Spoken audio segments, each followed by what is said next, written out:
Hello दोस्तों, कैसे हो। आज है 18 मार्च 2026 और दिन है वेडनेसडे यानी बुधवार। आज की ताज़ा खबरों में हम देखेंगे सरकार के कुछ बड़े अपडेट और दुनिया के ताज़ा हालात। तो चलिए बिना किसी देरी के नजर डालते हैं आज की तमाम बड़ी खबरों पर। मिडिल ईस्ट में जंग तेज हो गई है। देखिए सबसे बड़ी खबर आ रही है ईरान अमेरिका इजराइल का आज 19वां दिन है।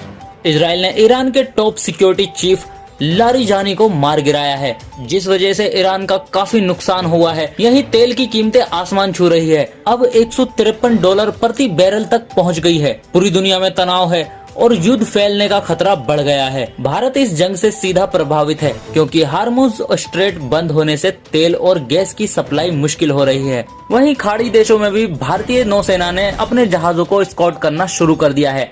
वहीं एलपीजी टैंकर शिपालिक और नंदा देवी सुरक्षित मुद्रा पोर्ट पहुंच चुके हैं। ईरान ने कुछ जहाजों को रोका था, लेकिन भारत ने किसी डील से इनकार किया है। सरकार कह रही है कि घरेलू गैस की सप्लाई पहले जैसे ही रहेगी, लेकिन वैकल्पिक रास्ते तलाशे जा रहे हैं। चलिए अगली खबर। लोकसभा में 8 विपक्षी सांसदों का सस्पेंशन हटाया गया।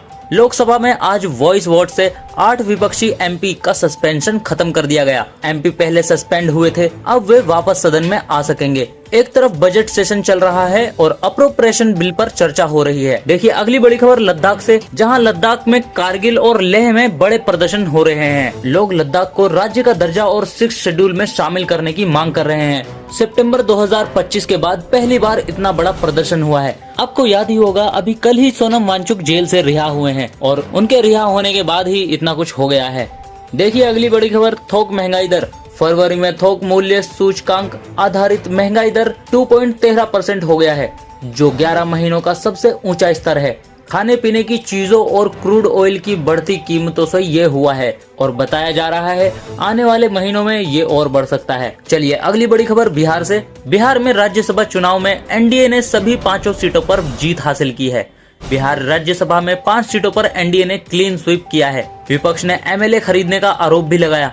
वहीं उड़ीसा और हरियाणा में भी एनडीए को अच्छी जीत मिली है। देखिए बड़ी खबर सामने आई है, पाकिस्तान ने अफगानिस्तान के अस्पताल पर किया हमला। पाकिस्तान ने काबुल में ड्रग यूजर्स के इलाज वाले अस्पताल पर एयर स्ट्राइक की, जिसमें करीब 400 लोगों के मारे जाने और 250 लोगों के घायल होने की पुष्टि हुई है।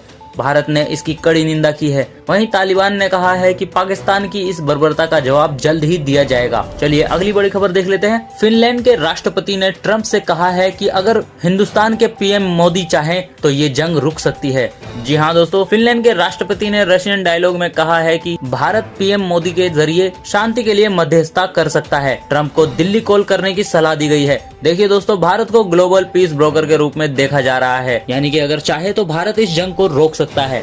चलिए देखिए अगली बड़ी खबर। भारत में युवा ग्रेजुएट्स 40% बेरोजगार हैं।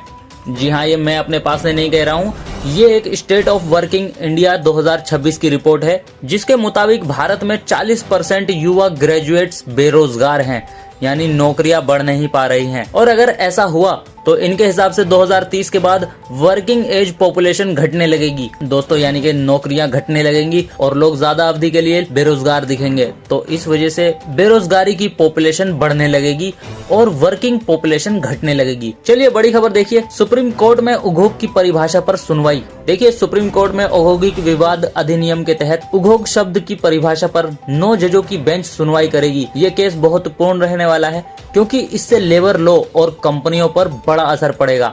इस पर नजर बनाए रखिएगा, आगे क्या होने वाला है। मैं ऐसी अपडेट्स लेकर आता रहता हूँ और बाकी रोज के समाचार तो आते ही हैं, तो इसलिए हमारे चैनल को सब्सक्राइब करके बेल आइकन जरूर ऑन कर लीजिएगा ताकि आपसे कोई भी खबरें मिस ना हो। जय हिंद, जय भारत।